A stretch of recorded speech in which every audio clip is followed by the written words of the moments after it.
ఆవు పెట్టిన దోసకాయ కూర. దీనికి 1/2 కిలో దోసకాయలు తీసుకున్నాను. 3 టమాటాలు, 2 పచ్చిమిరపకాయలు, ఒక గుప్పెడు పచ్చి బఠానీలు, 2 స్పూన్లు ఆవాలు, పచ్చి ఆవాలు ఇవి, కారానికి సరిపడా 4 మిరపకాయలు. ముందరగా దోసకాయలకి తొక్క తీసేయాలి. తొక్క తీసేసుకుని చిన్న చిన్న ముక్కల కింద కట్ చేసుకోవాలి. లోపల గింజలు ఉంటాయి కదా, చేదు చూసుకుని, దోసకాయ కూడా చేదు ఉందో లేదో చూసుకుని చేదు లేకుండా చిన్న ముక్కలు కట్ చేసుకోవాలి.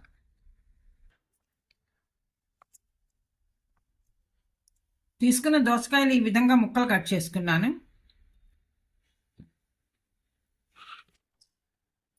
అదేవిధంగా టమాటాలు కూడా ఇలా చిన్నగా ముక్కలు కట్ చేసి పెట్టాను. కూరకి ఇప్పుడు పోపు వేసుకోవాలి. ఒక మూకుడు పెట్టుకుని 2 స్పూన్లు ఆయిల్ వేసుకోవాలి. ఎక్కువ ఆయిల్ కూడా పట్టదు దీనికి. కొద్దిగా పోపు దినుసులు, మినప్పప్పు, కొద్ది శనగపప్పు, జీలకర్ర, ఆవాలు. రెగ్యులర్గా అన్ని కూరల్లోకి వేసుకునే పోపులే ఇవి. పోపు వేసింది. ఇందులో చిన్నగా కట్ చేసిన పచ్చిమిరపకాయ ముక్కలు, కొద్దిగా కరివేపాకు,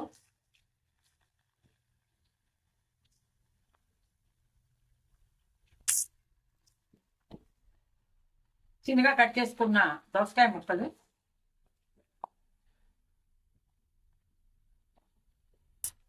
ఇందులోనే టమాటా ముక్కలు చిన్నగా కట్ చేసాను, తీసుకున్న పచ్చి బఠానీలు. ఇవన్నీ పచ్చివాసన పోయేదాకా మూత పెట్టి మగ్గించుకోవాలి.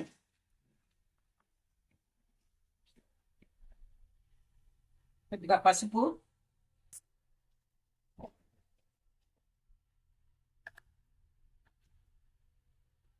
కూరకి సరిపడా ఉప్పు. మధ్య మధ్యలో కూరను కలుపుకుంటూ ఉండాలి. అడిగంటకుండాను మాడకుండా ఉంటుంది. మనం మూత పెడితే కనుక ఆ మాయిశ్చర్కే దోసకాయ ముక్కలు ఉడుకుతాయి కూడాను. వాటర్ కూడా పోయక్కర్లేదు. మగ్గుతోంది కూర.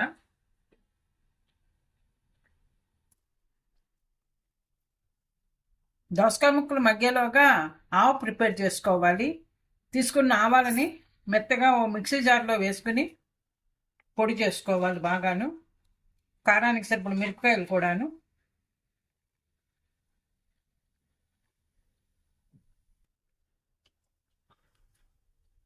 ఆవాలు బాగా మెత్తగా నలిగాయి. ఇప్పుడు ఇందులో కొద్దిగా వాటర్ పోసి ముద్దలాగా చేసుకోవాలి. ఇలా ఒకసారి కొద్దిగా వాటర్ పోసి మిక్సీ చేస్తే కనుక బాగా ముద్దగా అవుతుంది.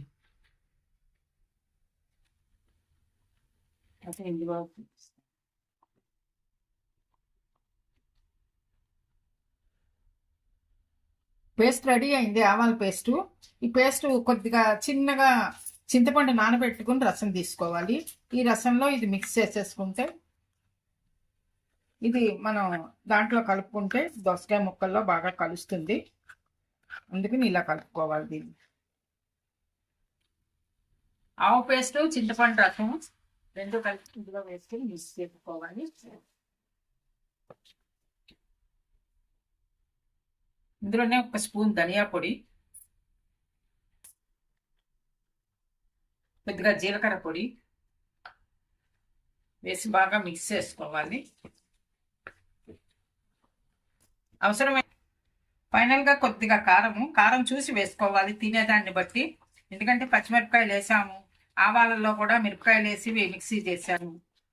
అందుకని చూసి మనకి ఎంతవరకు కారం తింటామో దాన్ని బట్టి చూసి వేసుకోవాలి.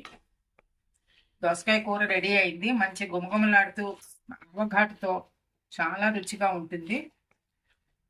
ఇంకా సర్వింగ్ బౌల్లోకి తీసేసుకోవటమే కూరని.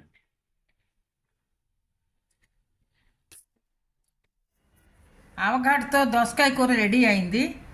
ఇది వేడివేడి రైస్లోకి సర్వ్ చేసుకుంటే చాలా టేస్టీగా ఉంటుంది.